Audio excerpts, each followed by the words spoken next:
तो सॉलैंड 4 के इस एपिसोड की स्टार्टिंग में हमें चारों ड्रैगन नाइट्स को दिखाया जाता है, जहां पे ये वाला ड्रैगन नाइट्स कहता है कि आखिर वो एनर्जी स्ट्रैपिंग क्या थी। उन कलरफुल एनर्जी की पावर काफी ज्यादा ही स्ट्रांग था। उन कलरफुल एनर्जी को देखकर तो मैं भी कुछ कर नहीं सका था, मैं तो सिर्फ उन एनर्जी को देखते ही रह गया था। इस ड्रैगन नाइट की इस बात को सुनकर येलो हेयर वाला ड्रैगन नाइट कहता है कि अब इस मैच को कंटिन्यू करने की कोई भी जरूरत नहीं है, चलो ये कंपटीशन को यहीं पे रोकते हैं और टेस्टिंग को शुरू करते हैं। क्या ये सच में हुआ है, क्या ये हो सकता है? जिस पर दोबारा से ये वाला ड्रैगन नाइट कहता है कि चिंता करने की कोई भी जरूरत नहीं है, इस मैटर के अपने ही कंक्लूजन्स हैं, इसलिए हम इस मैटर के ऊपर ज्यादा जल्दबाजी भी नहीं कर सकते हैं। ये कुछ ऐसा चीज है जो हम डिसाइड कर नहीं सकते हैं। फिर लोलान भी कहता है कि कुछ लोग सच में काफी ज्यादा ही सेल्फिश होते हैं, जिस पर ये येलो हेयर वाला ड्रैगन नाइट गुस्से में कहता है कि अगर ऐसी बात है तो क्या तुम अपने ब्लड लाइन को इवॉल्व करना नहीं चाहोगे? तो लोलान भी जवाब देते हुए कहता है कि ये तो नेचुरल है कि हम इस बारे में जरूरी सोचेंगे, लेकिन एटलीस्ट मैंने सिर्फ अपने बारे में ही नहीं सोचा है और ना ही मैं तुम्हारे जैसे सेमलेस बन गया हूँ। अगर ऐसी बात है तो फर्स्ट सीट और सेकंड सीट ही इस बारे में डिसीजन लेंगे,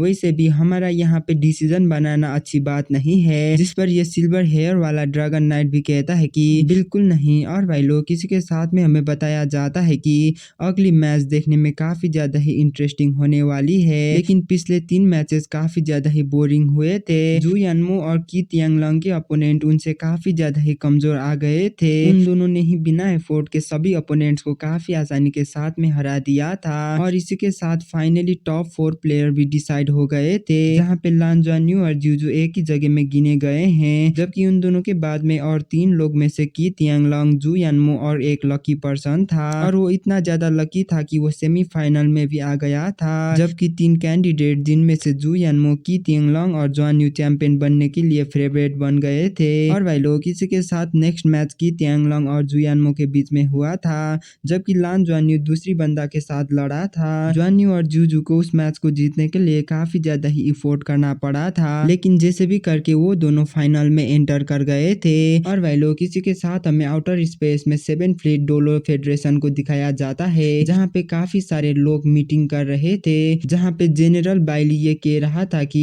इंटेंसिटी को मेंटेन करना कंटिन्यू करो। और हाँ, फेडरेशन न्यूज के हिसाब से 2 सालों में 18 फ्लीट बन जाएगा और उस टाइम में यहाँ से कुछ ऑफिसर डिस्पैच होंगे 18 फ्लीट को कमांड करने के लिए। और प्रीवियस वार में आप सभी के परफॉर्मेंस भी काफी अच्छा होने की वजह से यहाँ से काफी सारे जनरल्स को ट्रांसफर भी किया जाएगा। जिस पर ये वाला एल्डर कहता है कि हमारी ग्रेट विक्टोरी टाइम में ही आए हैं। जिस पर दोबारा से जनरल बाइलिंग कहता है कि फेडरेशन ने हमें कल एक मैसेज को भेजा था, वो लोग बता रहे थे कि ड्रैगन हॉर्स गैलेक्सी में एक काफी बड़ा कंपटीशन हुआ है, हमने काफी सारे रिसोर्सेज को यूज करके एक वीडियो देखने के लिए मौका मिला है और ये वीडियो से हमें ड्रैगन हॉर्स गैलेक्सी के बारे में जानने को भी मिलेगा। इस मीटिंग के बाद हम लोग साथ में ये वाली वीडियो को देखते हैं और इंफॉर्मेशन के हिसाब से जो हमें मिली थी उस कंपटीशन को ड्रैगन राइजिंग कंपटीशन के नाम से जाना जाता है और ये ड्रैगन क्लैन की कंपटीशन है और ये ड्रैगन क्लैन की सबसे बड़ा ड्रैगन कंपटीशन है। वैसे तो हमें ये पता नहीं है कि ये कंपटीशन रखने की क्या ही मकसद है, लेकिन हमने जो वीडियो खरीदा है उसमें मैच एंड हो चुका है, इसलिए ज्यादा जानकारी के लिए चलो साथ में ये वाली वीडियो को देखते हैं। इस जनरल बाइलिंग के ये कहने के साथ ही सीन शिफ्ट होता है और हमें दिखाया जाता है कि सभी लोग साथ में एक वीडियो को देख रहे थे जो कि जुआन्यू का ही मैच का था। और इस मैच को देखकर ये वाला एल्डर कह रहा था कि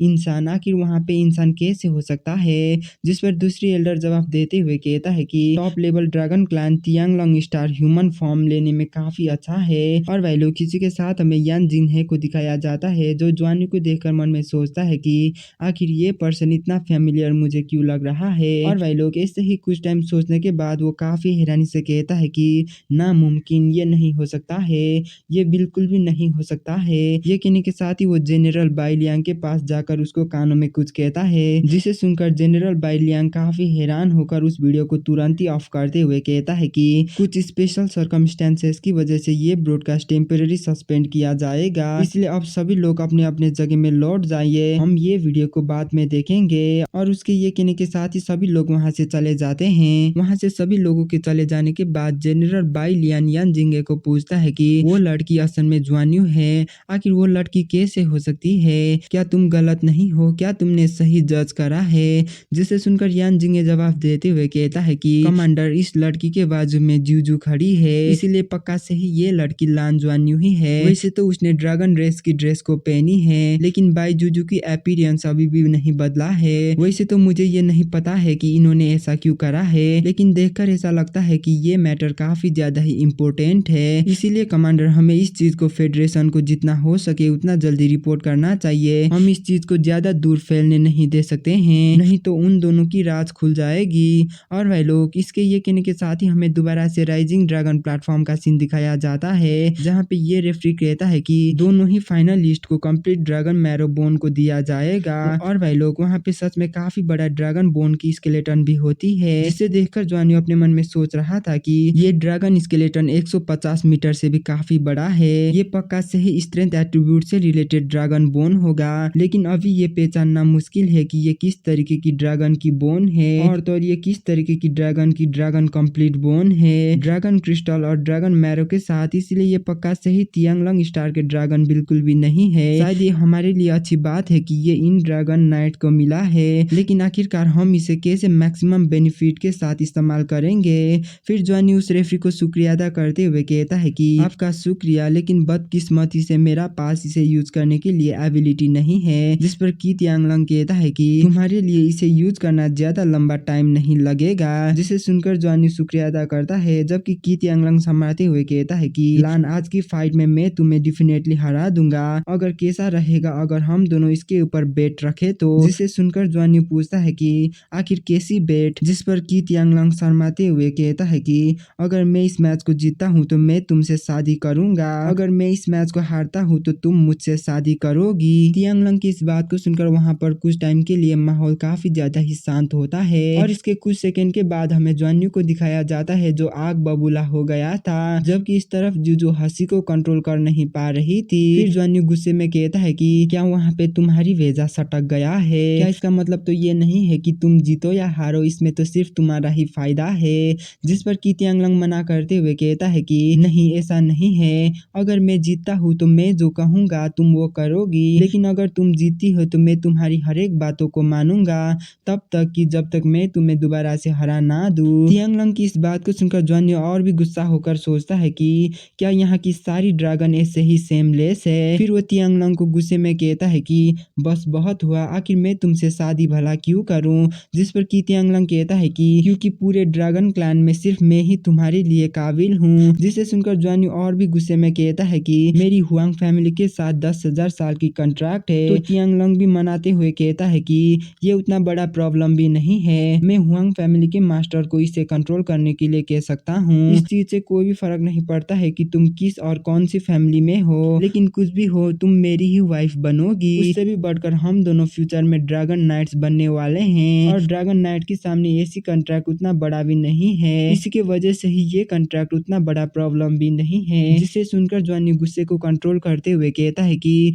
तुम कुछ ज्यादा ही सोच रहे हो, ये कंपटीशन कोई भी ब्लाइंड डेट नहीं है, और ना ही मैं तुम्हें पसंद करता हूँ। जिसे सुनकर तियांगलंग प्यार से कहता है कि अगर तुम मुझे पसंद नहीं करते हो तो हम इसे धीरे धीरे भी कर सकते हैं, शायद लाइफ में एक ना एक बारी तो तुम्हारे दिल में मेरे लिए फीलिंग्स जागी जाएगा। तियांगलंग की इस बात को सुनकर जूजू काफी बुरी तरीके से हंसी को कंट्रोल करने लगती है, जबकि इस तरह जुआन्यू गुस्से में कहता है कि क्या तुम मेरे फाइटिंग स्पिरिट को घटा रहे हो। तो तियांगलंग भी कहता है कि नहीं, क्योंकि मैं पूरी तरीके से कॉन्फिडेंट हूँ कि मैं तुम्हें हरा दूंगा, उससे भी बढ़कर मैं इस फाइट में तुम्हें दया नहीं दिखाऊंगा। हमारे ड्रैगन क्लैन के अंदर मेल ड्रैगन फीमेल के ऊपर राज करते हैं, अगर तुम मुझे पसंद नहीं करते हो तो तब भी मैं तुम्हें कंक्यूर कर सकता हूँ, और मैं तुम्हें मेरी वाइफ जैसे भी करके बना सकता हूँ। और हाँ, यही सेम चीज ड्रैगन नाइट लोलान ने भी किया था। क्या उनकी वाइफ उनकी ड्रैगन माउंट नहीं है? उसकी वाइफ ने हमेशा लाइफ में स्ट्रगल ही करा था, लेकिन फिर भी अभी सिर्फ वो ड्रैगन नाइट ही बन सकी है। लोलान की इस बात को सुनकर जुआन्यू तुरंत ही जूजू की कानों को बंद करता है। फिर जुआन्यू कहता है कि मैं इस बारे में और ज्यादा सुनना नहीं चाहूंगा, मुझे ऐसा लगता है कि बेट को अभी भी चेंज किया जा सकता है। अगर तुम इस बेट को जीते हो तो मैं तुम्हारी वाइफ बनूंगा और तुमसे शादी भी करूंगा, लेकिन अगर तुम इस मैच को हारते हो तो तुम मेरी सर्वेंट बनोगे और तुम मुझे यंग मास्टर बुलाओगे। क्या तुम ये बेट करने के लिए हिम्मत करोगे?